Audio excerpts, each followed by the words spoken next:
இலங்கை அரசாங்கமானது ஒரு புதிய நடைமுறையை கொண்டு வரப் போகிறார்கள். குறிப்பாக 5 வயதுக்கு உட்பட்ட பிள்ளைகள் முற்றுமுழுதாக தொலைபேசி பயன்படுத்த தடை, 12 வயதுக்கு உட்பட்ட பிள்ளைகள் சோசியல் மீடியா பயன்படுத்துவதற்கு முற்றுமுழுதாக தடை.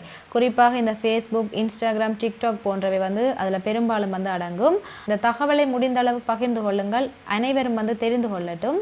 இந்த தகவலை நீங்கள் சாதாரணமாக எண்ணி விடாதீர்கள். இதற்காக பிரதமர் தலைமையிலான ஒரு பாரிய குழுவானது நியமிக்கப்பட்டுள்ளது. அது மட்டுமல்லாது நீங்கள் வீட்டில் தொலைபேசிகளை பயன்படுத்தும் பொழுது அரசாங்கத்துக்கு எவ்வாறு தெரியும் என்றும் எண்ணிவிடாதீர்கள். குறிப்பாக உங்கள் ஒவ்வொருவருடைய போன்லையும், அதாவது நீங்கள் தொலைபேசியை ஒன் செய்யும் பொழுது ஃபேஸ் ஆனது ஸ்கேன் செய்யப்படுகின்ற சிஸ்டம் கொண்டு வர போகிறார்கள். அது மட்டுமல்லாது உங்கள் ஒவ்வொருவருடைய தொலைபேசியிலையும் கிட்ஸ் மோட் ஆனது பயன்படுத்துவதற்கு கட்டாயப்படுத்த போகிறார்கள். பெற்றோர்களுக்கும் ஒரு அதிர்ச்சியான தகவல். அதாவது உங்களுடைய குழந்தை தொலைபேசி பயன்படுத்தும் போது ஏதேனும் ஆபத்து ஏற்பட்டால் அதற்குரிய தண்டனையுமானது பெற்றோர்களுக்கு வழங்கப்படுவதற்கான வாய்ப்பு காணப்படுகின்றது. இவ்வாறு பிள்ளைகள் தொலைபேசியை பயன்படுத்துவதன் காரணமாக அவர்கள் தொலைபேசிக்கு அடிமையாகி விடுகிறார்கள். அது மட்டுமல்லாது அவர்களுடைய நடத்தைகளிலும் மாற்றங்களானது காணப்படுகின்றது. ஒரு குழந்தையினுடைய மூளை வளர்ச்சியானது 5 வயதுக்கு உட்பட்ட பகுதியில் தான் பாரிய அளவில் காணப்படும். அவ்வாறான சந்தர்ப்பங்களில் பௌதீக ரீதியாக மனிதர்களுடன் சிரித்து விளையாடும் பொழுது அவர்களுடைய மூளை வளர்ச்சியானது நன்றாக காணப்படும். இவ்வாறு தொழில்நுட்பங்களுக்குள் செல்லும் பொழுது அவர்கள் மற்றவர்களுடன் பேசுகின்ற அளவும் குறைவடையும். அது மட்டுமல்லாது அவர்கள் ஒரு தனிமைப்படுத்தப்பட்டவர்களாக காணப்படுகிறார்கள். நீங்கள் அவர்களை அவதானித்தால் தெரியும், அவர்களிடம் வருகின்ற அந்த கோபங்கள் வித்தியாசமாக காணப்படும்.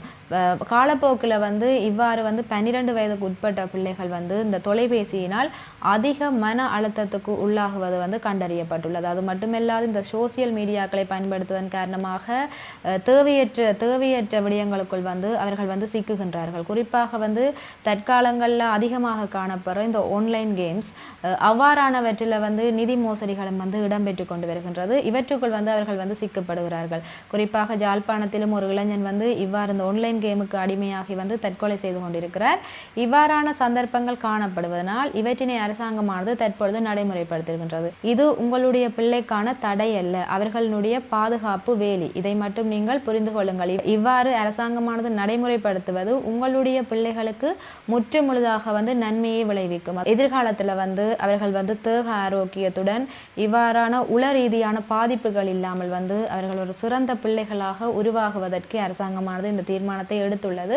அதற்கு பெற்றோராகிய நீங்களும் ஒத்துழைப்பு வழங்க வேண்டியது ஒரு முக்கியமான ஒரு விடயமாகும். சிறு பிள்ளைகளை பார்ப்பது சற்று கடினமான விடயம்தான். இருப்பினும் இவ்வாறான தொலைபேசிகளுக்கு அடிமையாகாமல் எங்களுடைய பிள்ளைகளை பாதுகாப்பது எங்கள் ஒவ்வொருவருடைய கடமையாகும்.